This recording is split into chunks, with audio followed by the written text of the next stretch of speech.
Welcome to Redline Reptiles and Exotics.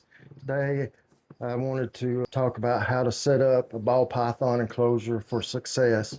And the way I do it, this is only my opinion, this is how I do it, but it's been very successful for me. And so what I wanted to start off with is talking about thermostats and probes and belly heat.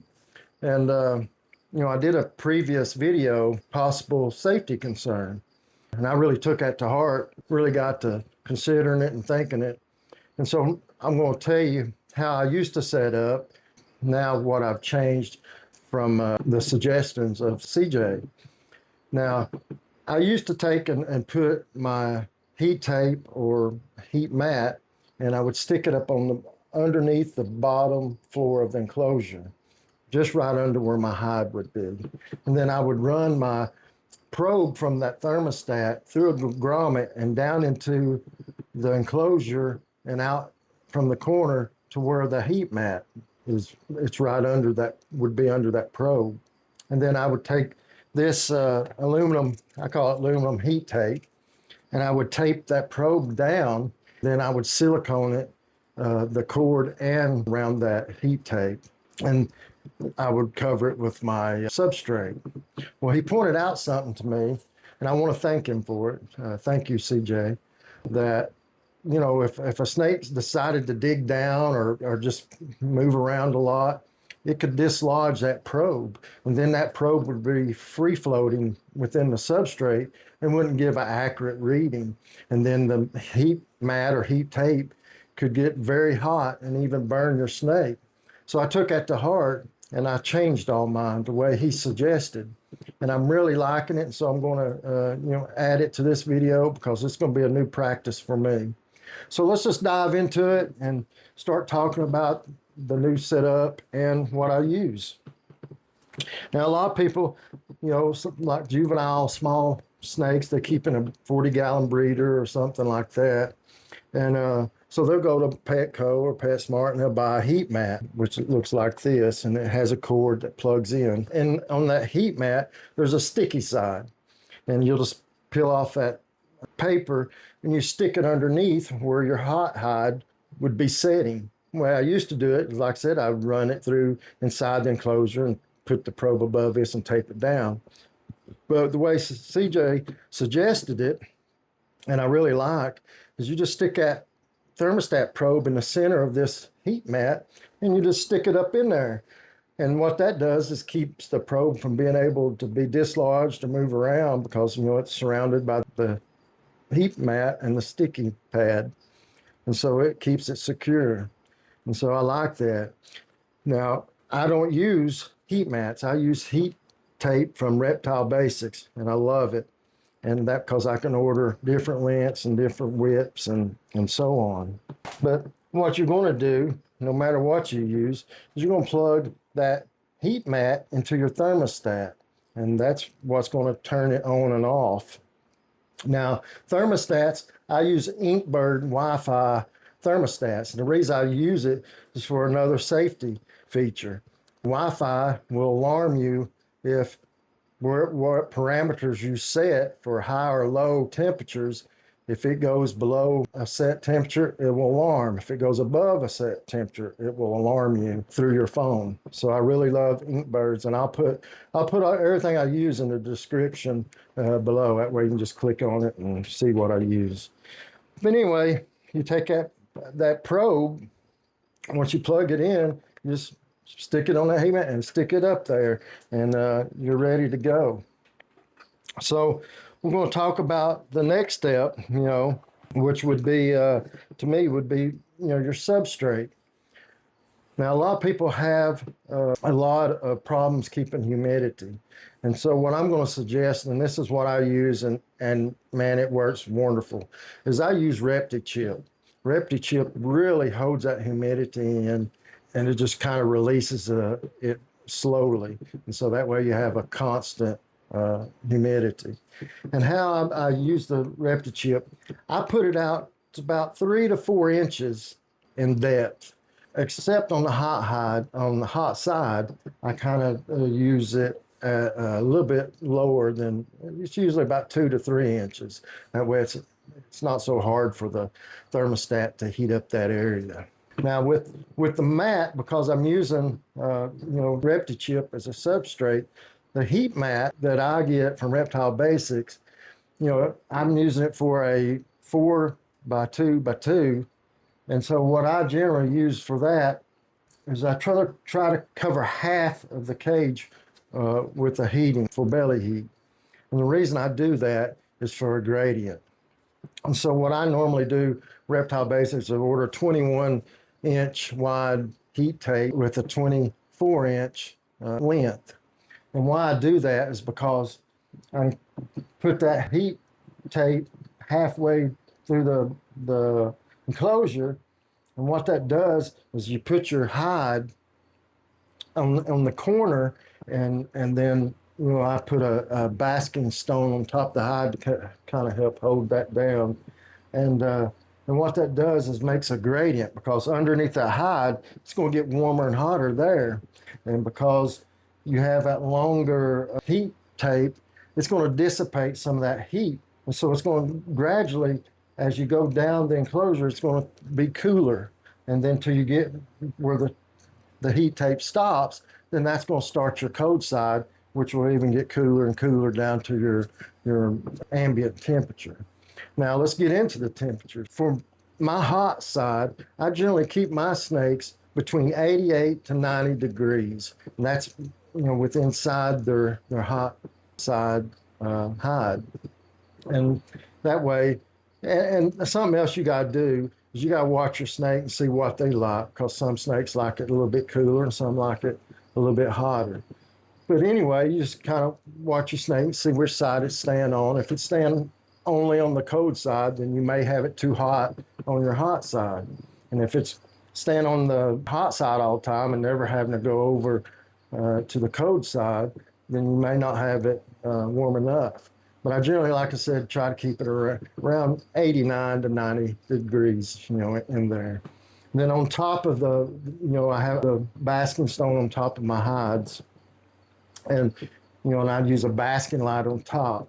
And what that does is heat that stone up, which also kind of heats up your hide. Now, on the hides, I use Reptile Basic hides, which are these. They're just the plastic ones. You can probably get them on Amazon. And I lay that stone on top of it. And what that does, that basking light comes out. And because this is black, it kind of heats that up a little bit too. So your thermostat's not constantly going, and plus the basking light. Now, like I said, once you get your substrate in, how are you going to keep that humidity?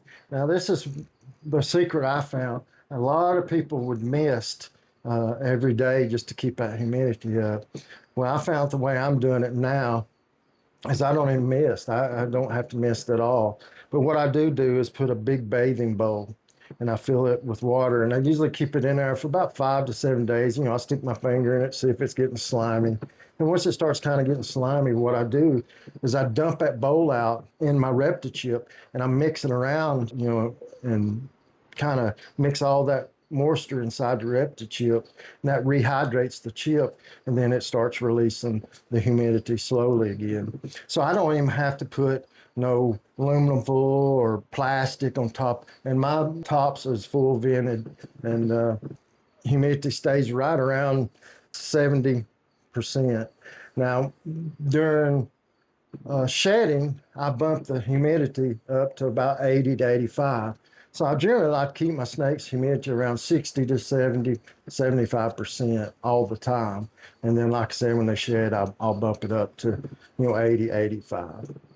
So I hope that helps you some to kind of not having to mist every day. But man, it works for me, and it works well. But if you are in a place that you're having trouble keeping humidity up, you can also buy a room humidifier. They're not very expensive, and that will kind of help you with that.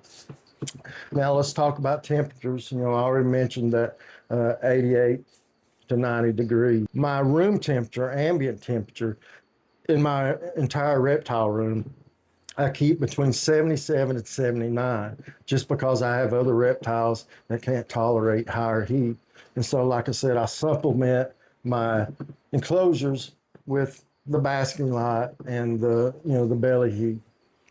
Now we're going to get into, you know, why and what I use for lighting. And like I said, I do use a basking light. I personally use Exoterra Intense basking lights. My snakes, they bask quite often. My pythons, especially my jungle carpet pythons, bask constantly. Uh, my blood pythons don't hardly use the basking light, but I still provide it just for an enrichment. And the lighting is for a day and nighttime cycle to keep them in the rhythm of day and night. But anyway, I use an 8-inch dome fixture. Make sure you get a good one. Don't buy cheap on those because the ceramic, on the cheaper ones are probably not as well made. But I would suggest that. Now I get into UVB. Now I like Zoom tropical UVB, and my snakes really, really do a lot of basking. They either cryptic basking and they come out and will sit under the UVB. And what that does, that helps their skin, bacterial growth and fungus, and it kind of, it's good for them. It helps them metabolize vitamin D. It's a lot of good uses. A lot of people don't like it and say it's not needed, but I think it does help. I've noticed with my snakes that their colors are beautiful, and I think the UVB kind of helps that. Now I use one more light that most people say, well, why are you using that? I can't pronounce it. It's a Ba-Re-Na T5 grow light. And you're probably wondering, why do I use a grow light? Because it shows full spectrum lighting. Reptiles can see they can see different lighting spectrums and different colors than we do. And so I added that because that kind of mimics the sun. And I do a lot of snake enrichment. I take my snakes out anytime they want out. It's mostly choice based, but we're out usually every other day at least. And what that does, that kind of gets them used to seeing that full spectrum. So when you take them outside, it ain't such a big, it ain't overwhelming for them because, now that they kind of already see that spectrum being inside. And so when I take them out, that really, really helps me that they're used to it. But basically, that's about it. Some little odds and ends I thought I'd throw in. I use a Govee Life humidity and temperature gauge because it's smart and it's Wi-Fi. Comes to my phone. It gives me a graph and tells me what my room temperature is and stuff like that. And I also thought I would talk about this little. It's a cheap. You can get them at PetSmart. A cheap temperature gauge that's got a probe. And I use these. They're not very accurate, but I put them. You put these inside your enclosure and you run them down underneath your hide, your hot hide. And I put them about between, top layer of substrate to middle, just where the snakes don't get tangled up in it and moving around too much. But what that does is kind of help me just when I'm walking in, just kind of curious knowing what my temperatures are. I can look at the gauge and say, oh, well, it's 88 degrees in there, which I know it could be off a degree. It could be 87 or 89. But that gives me an idea that I'm not having problems. But if I walk in one day and it's reading 73, then I know I got a bad problem or the probes got moved. And so I can lift that hide up and check it, and maybe my heat mat come unplugged. That's another thing. So I just keep that for that purpose. Now another thing I thought I would really hit while we're here and kind of get back to because I think it's important, but get back to the heat mat and stuff. This is so valuable. It's a heat gun, or that's what I call it. It measures temperatures. And you just point and I call it point and shoot, and it will tell you what the surface of what it's reading. I use this to set up my hot side and my basking stone. And what I do generally is once I get my thermostat set up and all that, I will lift that hide up and I will shoot the temperature and see what that temperature is. And let's say I'm wanting it 89, and let's say it's only 75. Well, then I know I'm going to have to turn my thermostat up to heat that up more. And so I'll turn my thermostat up and let it set for a few and come check it and take another temperature, raise that high and look. And it may say 87.